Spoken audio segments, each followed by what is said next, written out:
Students, मैं doctor तृप्ति विजयवर्गीय अपने YouTube channel पर आप लोगों का वेलकम करती हूँ। मैं पढ़ा रही हूँ आपको मैनेजमेंट और इसी लाइन में आपको बढ़ाते हुए कि जब आपने प्रिंसिपल्स पढ़ लिए हैं, उसकी फंक्शंस पढ़ लिए हैं, आज मैं आपको पढ़ाने वाली हूँ कि मैनेजमेंट में किस तरह की स्किल्स की जरूरत पड़ती है। एक मैनेजर एक अपना बेहतरीन काम अगर कर पाता है तो जस्ट बिकॉज ऑफ हिज और हर स्किल्स। बहुत सारी स्किल्स होती हैं और उन स्किल्स में मैनेजर को किस तरह की स्किल्स का सामना करना है, उसको किस तरीके से यूज करना है, यही उसकी प्रोफिशिएंसी है। तो अब सबसे पहले ये समझने की बात है कि स्किल्स होती क्या है। हम बहुत सारी बात बोलते हैं कि स्किल्स होती है, हर एक व्यक्ति की अपनी क्वालिटी होती है कि स्किल होता है। स्किल का मतलब है एक हुनर, जिसको दूसरी भाषा में अगर मैं कहूं तो कौशल। ये कौशल या हुनर पर्सन टू पर्सन वैरी करता है, राइट। तो हर एक व्यक्ति के स्किल्स दूसरे व्यक्ति की स्किल्स से अलग होंगे और कॉपी नहीं की जा सकती। Yes, we can train, we can learn from others, मगर कॉपी नहीं कर सकते।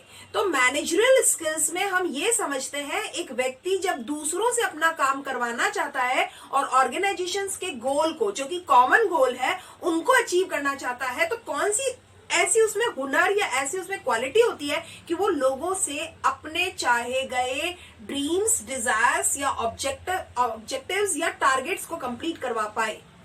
ये हर एक की बस की बात नहीं है। आज मैं आपका कहना क्यों मानूं या आप मेरा कहना क्यों माने, कोई तो ऐसी ताकत होनी चाहिए ना कि हम एक दूसरे से इन्फ्लुएंस्ड होते हैं और हम कहना मानते हैं। देखो, या तो आदमी काम करता है डर से, या करता है दबाव से, या करता है अप्रेजल की उम्मीद में।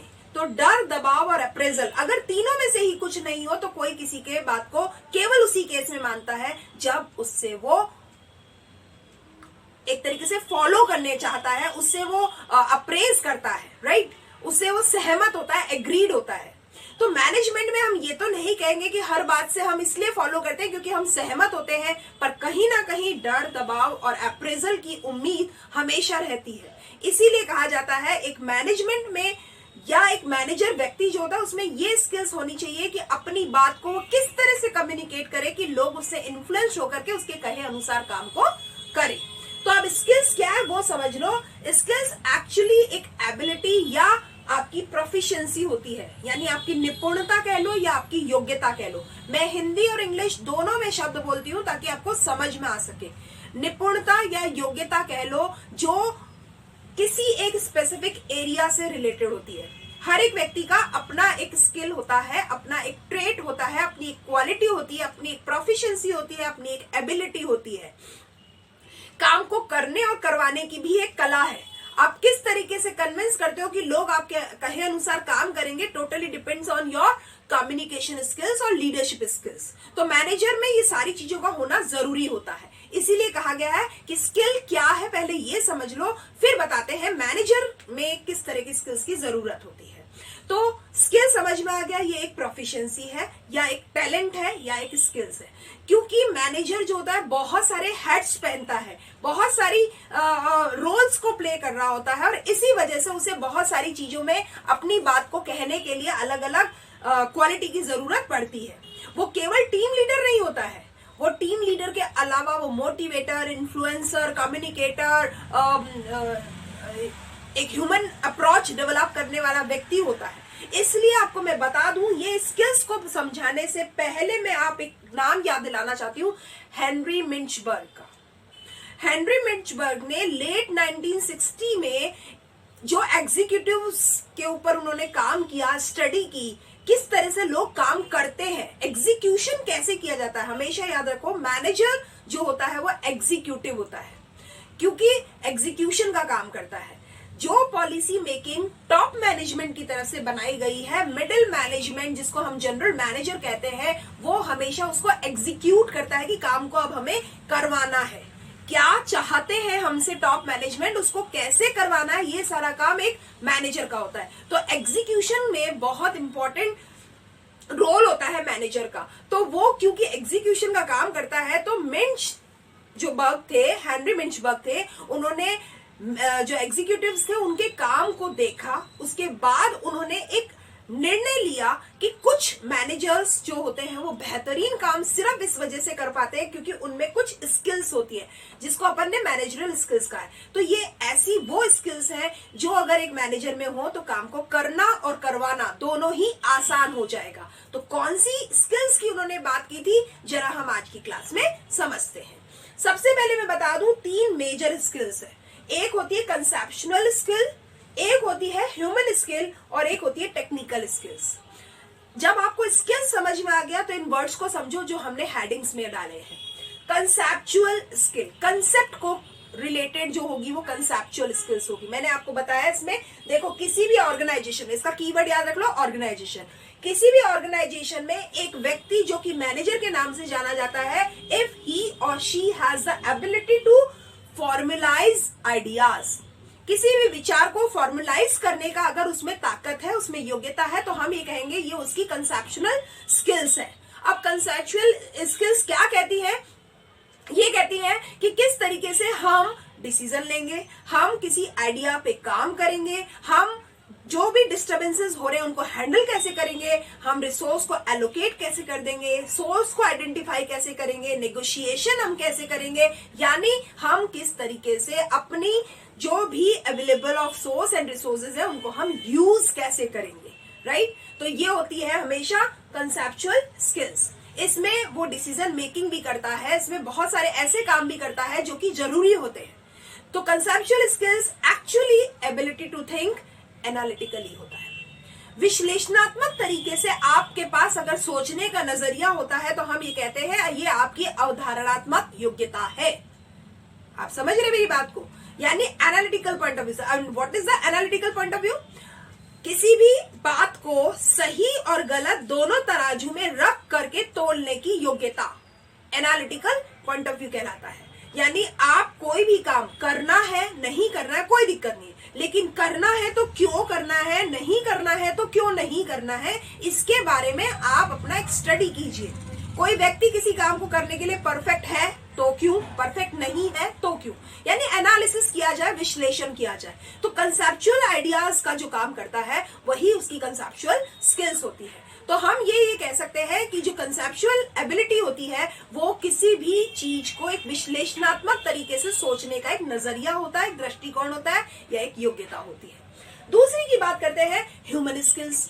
ह्यूमन स्किल्स का मतलब है इंटरपर्सनल स्किल्स, यानी जब लोगों से आप काम करवाओगे और आप खुद भी व्यक्ति है, तो जब एक व्यक्ति दूसरे व्यक्तियों से जब काम करवाता है तो उसका वास्ता पड़ता है लोगों के साथ। अब इन लोगों के साथ जब वास्ता लगता है तो उसके पास एक मोटिवेशनल स्किल्स और कम्युनिकेशनल स्किल, लीडरशिप स्किल्स का होना जरूरी होता है।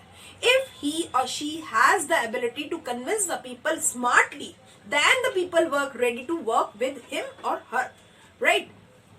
अगर वो ऐसा कर पाता है तो ये उसकी ह्यूमन स्किल्स है, जिसको कहते हैं इंटरपर्सनल स्किल्स है ये उसकी, और इसमें वो इंटरपर्सनल रिलेशंस को डेवलप करता है। This ability is concern with the interpersonal relations maintenance.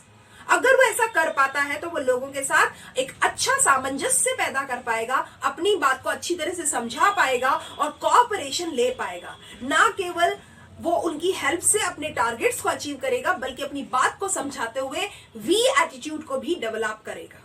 यही बहुत इंपॉर्टेंट होता है किसी भी ऑर्गेनाइजेशन की सक्सेस का। एक जो की फैक्टर है that is the we attitude. मैं अकेला कुछ नहीं कर सकता, ये बात एक मैनेजर को समझ में आ जानी चाहिए। जितनी जल्दी आ जाए उतना ही उस सक्सेस में उसका कंट्रीब्यूशन बढ़ जाता है। तो वी एटीट्यूड क्या कहता है, टीम स्पिरिट। मैं अकेला कुछ नहीं कर सकता, मेरे व्यक्ति, मेरे बंदे, मेरे टीम मेरे साथ होती है, मेरे विजन को वो एक्चुअल ड्रीम में कन्वर्ट कर देते हैं। That is the ability.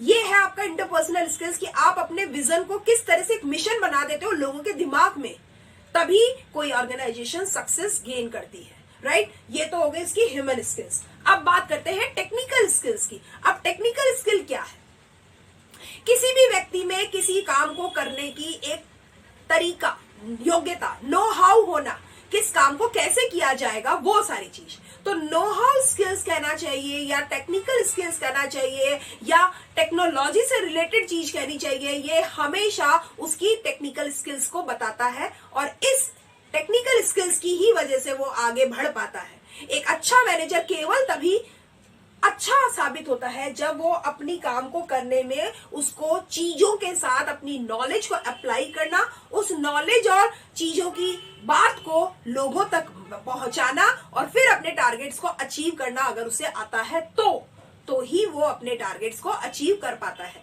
ये है उसकी खास बात। अगर वो ऐसा कर सकता है तो हम ये कह सकते हैं ये उसकी टेक्निकल स्किल्स की बेस्ट रिजल्ट है। तो इसका मतलब ये हो गया, अगर हम ये कहें कि टेक्निकल स्किल्स को मेंटेन करना है तो हर दिन कुछ ना कुछ नया सीखना होगा। ये जो लर्निंग एटीट्यूड है, ये जो नए सीखने की ललक होती है, यही उसे टेक्निकल इंफॉर्मेशन से रूबरू कराती रहती है। और अगर वो ऐसा कर पाता है तो मान के चलना तो ही वो अपने लोगों को कुछ नया सिखाने की काबिलियत रखेगा। इसी को बोलते हैं जो आपकी टेक्निकल स्किल्स है। अगर टेक्निकल स्किल में कोई भी बात हो तो मैं आपको बता दूं कि लोग आपकी बात को न केवल सुनेंगे ना ही केवल मानेंगे, बल्कि वो अपनाएंगे भी। अच्छी बात अगर आप में होगी तो वो सुनेंगे भी, मानेंगे भी और अपनाएंगे भी। तो इंफॉर्मेशनल रोल्स की अगर मैं बात करूं, इंफॉर्मेशन स्किल्स की अगर मैं बात करूं, तो वो मॉनिटर भी करता है, वो एक तरीके से डिससेमिनेट भी करता है, यानी अपनी इंफॉर्मेशन को ट्रांसमिट करता है एक व्यक्ति से दूसरे व्यक्ति तक। वो चीजों को पकड़ के नहीं रखता, वो डिसेंट्रलाइज करता है अपनी नॉलेज को, अपनी इंफॉर्मेशन को और अपनी बात को लोगों तक पहुंचाता है, ताकि मैक्स टू मैक्स माइंड तक ये इन्फ्लुएंस ले सके और लोग ज्यादा से ज्यादा अपना कोऑपरेशन दे सके। तो एक तरीके से स्पोक पर्सन होता है वो। एक स्पोक पर्सन वो होता है जो पॉजिटिवली इन्फ्लुएंस डालता है लोगों के बीच में, लोगों के दिमाग में, ताकि लोग अपने ऑर्गेनाइजेशन को एक पॉजिटिव रिस्पॉन्स दे सके। रिस्पॉन्ड तो हर एक व्यक्ति करता है, पर नेगेटिव करता है या पॉजिटिव करता है, totally depends on the skills of the manager. तो ये उसकी इंफॉर्मेशनल स्किल्स में मेजर रोल प्ले करती है कि वो अपने स्पोक पर्सन कैसा है।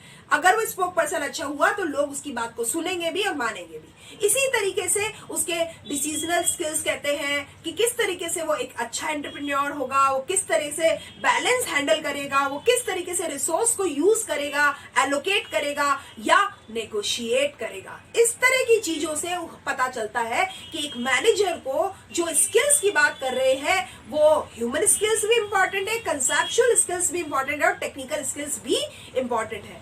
आपको मैं एक बात बता दूं, टॉप मैनेजमेंट, मिडिल मैनेजमेंट और फ्रंट लाइन मैनेजमेंट जो होता है, तीनों ही लेवल पे ये तीनों स्किल्स होती है। फिर से सुनना मेरी बात को, टॉप मैनेजमेंट, मिडिल मैनेजमेंट और जो फर्स्ट लाइन मैनेजमेंट होता है, उन तीनों ही लेवल पे ये तीनों स्किल्स होती हैं।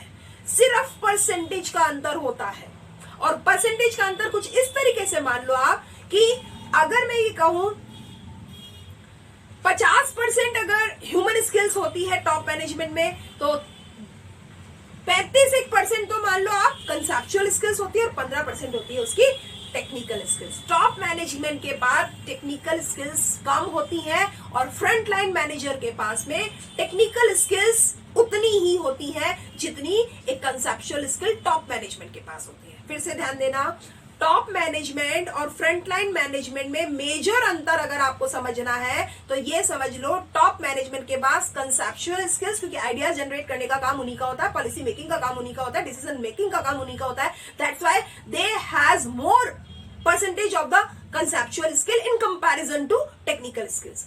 But in front line manager की अगर हम बात कर रहे हैं तो they have more knowledge about the technical skills in comparison to conceptual skills।